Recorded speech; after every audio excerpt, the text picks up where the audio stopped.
Srpska radikalna stranka, kao što znate, ovoga puta izlazi samostalno na izbore i mi smo uvek bili protiv koalicija, jer smatramo da su koalicije od 2000. godine do danas u potpunosti uništile Srbiju, od DOS-ovog režima 2000. godine pa do ovih koalicija koje se sada ubrzano prave i sklapaju pred izbore, jer se u tim koalicijama obično spaja nespojivo.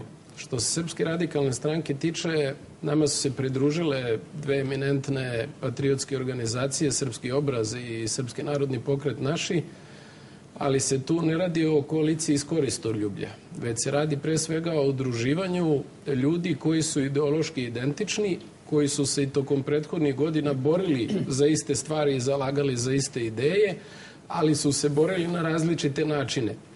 I Srpski obraz i pokret SNP naši će nastaviti da postoji i dalje i da sprovodi svoje aktivnosti, ali će svoje političke aktivnosti sprovoditi kroz Srpsku radikalnu stranku. Dakle, ponavljam, ovde se radi o udruživanju ljudi koji su istomisleći, ljudi koji su u prethodnom periodu stradali od režima, što je možda i najbolja legitimacija ko je kakva opozicija i ko je koliko raspoložen da se suprotstavi režimu, jer ako pogledate sada ovu sliku pred izbore, suštinski svi pokušavaju da se nađu na nekom suprotnom polu i svi pokušavaju da se predstave kao opozicije, iako su u prethodnom periodu i tekako dobro sarađivali sa Srpskom naprednom strankom, iako je potpuno izvesno da će i nakon ovih izbora veoma dobro, opet u svom interesu, sarađivati sa Srpskom naprednom strankom.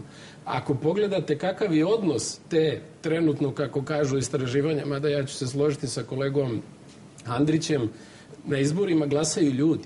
Na izborima ne glasaju ni procenti ni promili. Niti glasaju ti koji daju te nekakve prognoze, a koje su po pravilu za prethodnih 20 godina uvek bile pogrešne.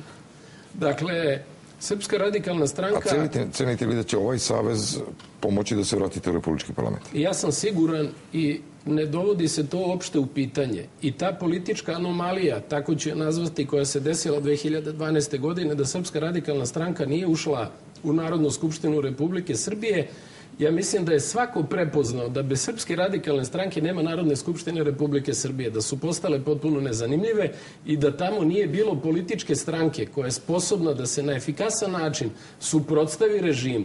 Dakle, u Srbiji je potreba neko ko će biti dosledan, a jedina konstanta u prethodne 24 godine od uvođenja višestranačja u Srbiji je Srpska radikalna stranka. Mi smo jedini koji svoju politiku ne menjaju kako vetar duva, koji za svake izbore ne smišljaju, znate, mi nemamo marketinške stručnjake. Sećamo se intervala kada ste bili više uz vlast, nekad ste bili manje.